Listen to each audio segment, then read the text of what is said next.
Hey guys, what's up? Today we're looking at Mei and Torchic from Kotobukiya's Pokemon figure series. I ended up getting her extremely quickly from AmiAmi for once. That and like everything else from Mei got delayed, so I figured why not do a little bit of a review on her and maybe help you make a decision before she sells out. And if you're familiar with this line, then you know that's pretty much guaranteed to happen. These Pokemon figures, I'd argue, are maybe one of the best figure lines out there right now. Maybe not in terms of like top tier quality, but mainly due to catering to an extremely large demographic with very affordable prices and great execution. I got Mei for like $93 shipped, DHL mind you. I can't even remember the last time I ordered a figure and it cost me under $100. You just gotta make sure you're around to pick them up during the release window. Don't sleep on them is what I'm basically saying. So Mei is obviously the newest figure in the line. I want to say there's around 20 or so from Kotobukiya, but in Mei's case, this is actually her second figure. Yeah, the first one was actually based on her Omega Ruby and Alpha Sapphire design.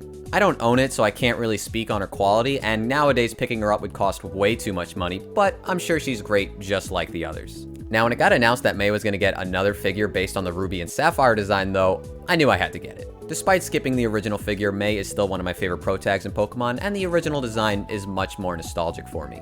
The box design is pretty vibrant, bright shades of yellow and orange, surely inspired by Torchic, and it's decorated with a bunch of triangles that sort of end up just looking like Triforces more than anything. The size of the box is nice and compact, which I like to see, keeps the shipping costs down and doesn't waste any space while still feeling sturdy enough to protect her. Around the box you'll see the original artwork the figure is based on, as well as photos of the figure itself. Helps showcase how well these Pokemon characters transition into scale figures. There's even some added flair with the Pokeball-shaped windows. Haruka and Achimo are the original Japanese names, but I'm going to be continuing to say Mei and Torchic because that's what I grew up with. Anyway, let's open her up and check out how they did.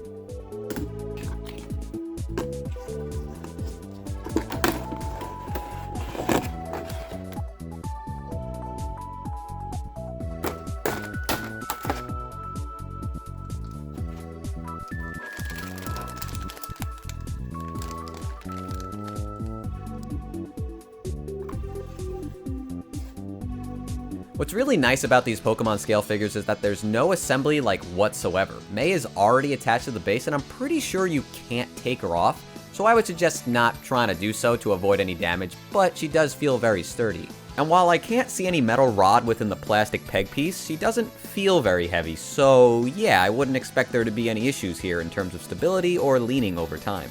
The base itself is a mix of a very subtle, like barely noticeable metallic red with a yellow Pokeball symbol on top.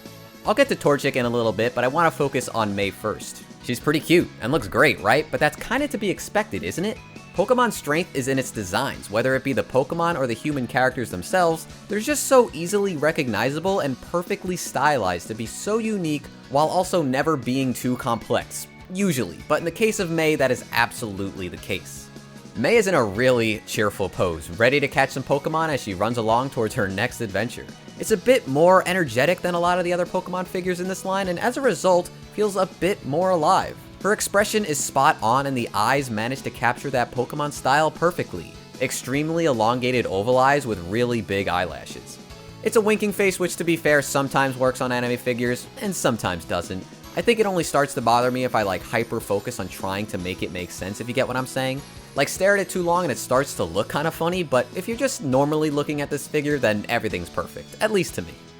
Her outfit is a sporty combo of a collared t-shirt, miniskirt, and bike shorts with a bandana and some athletic looking shoes. She's also wearing some white and blue gloves and carries around all her items in this yellow bag around her waist. As far as the paint job goes, it's simple and clean. The shading is light, but the colors are very vibrant, especially the red used for her shirt, bandana, and shoes. Her hair is a light brown that could have definitely used a bit more of an extra oomph to make it stand out. Like, the artwork on the box having the nice shine on it makes me wonder how the figure would stand out if they tried to apply that to the figure. The yellow bag around her waist is almost entirely yellow with only a little bit of white along the pockets, and the navy blue used for her bike shorts are just ever so slightly a different shade of blue from the color on her gloves. The Pokeball symbol design on her bandana is one of the very few instances where there could have been some like paint bleeding or flaws, but thankfully I don't see any of that. And speaking of her bandana, I've always liked how the ties at the end were designed to point upwards, the stiffest bandana cloth imaginable, but having it poke out from the back of her head has a bit of cuteness to it that I can't really describe. Maybe it's why they went with the bunny ear-like bow tie in the remake. Sorta has a similar vibe to that. Her shoes are probably the area with the most amount of colors, and just like everywhere else, it's a near flawless paint job for what they were trying to accomplish, even with a little bit of detail etched into the bottom of the shoes. The seam lines are also very well hidden, so you don't really have to worry about any like unsightly lines running through Mei and ruining her appearance. Her paint job is like 99% matte, with just one exception, the Pokeball in her hand, which just so happens to be glossy, which if I had to think about it, yeah, that seems like the right call. But to complete the package, we still have to talk about Torchic. Now, choosing a favorite starter in Gen 3, it ain't easy. I like them all as far as their first evolutions go, and while I wish this version came with Mudkip as he's my favorite, I think Torchic is the perfect fit. I mean, come on, look at this guy, ain't he adorable? But also just consider their color schemes, they're just matching so well with each other. So just like Mei, making Torchic was very similar design-wise. Make it simple and clean, and I think it actually looks a bit better than I expected from the promotional shots. Specifically the fire, which I'll just assume is Ember. The combinations of clear plastic and traditional paint is frankly one of the best looking parts of this figure. But of course the rest of Torchic looks great as well, with very smooth and rounded shapes making up his body and not a single instance of extra plastic bits sticking out of him to be found. And just like Mei, Torchic ain't gonna be falling over. You can place him just about anywhere you want and there's no fear of him tipping over thanks to the flames. Mei and Torchic are simple figures done right. They are carried by the art style of the franchise and perfected by the craftsmanship of Kotobukiya. Do I think Mei is one of the best figures ever made? No, but it's not trying to be, and that's why I like it. Kotobukiya has been working with Pokemon making these figures for years now, and they know it works. The vibrancy and accuracy is focused on more than the extreme detailed sculpting because that's just what Pokemon is. The sculpt is just what it needs to be in order to correctly represent Mei, and she's gonna look great on a shelf next to other figures or even next to some video games. If you happen to have other Pokemon figures, then of course they're gonna pair up perfectly with each other no matter which generation they're from, and then you'll probably want to collect even more of them. At such an affordable price, I don't even know why this is something to consider if you're a Pokemon fan. Don't be dumb. Don't wait to buy this or any other Pokemon figure that comes out in the future because history has repeated itself time and time again, where a figure will come out, eventually sell out, and then people will end up paying 3 times the price to get it. I would know. I skipped out on Rosa like a dumbass, and now I have to pay $300 if I want her, but I'm just not gonna do that. It's not worth it. So what's next for the Pokemon line? Well, Lucas is coming out kinda soon, but after that, we don't know. We haven't really heard anything in a while. There's still so many Pokemon characters they can make, and personally, I would love it if they made Crystal. I just want to see them make her and Totodile together, because I don't think there's been a Totodile yet.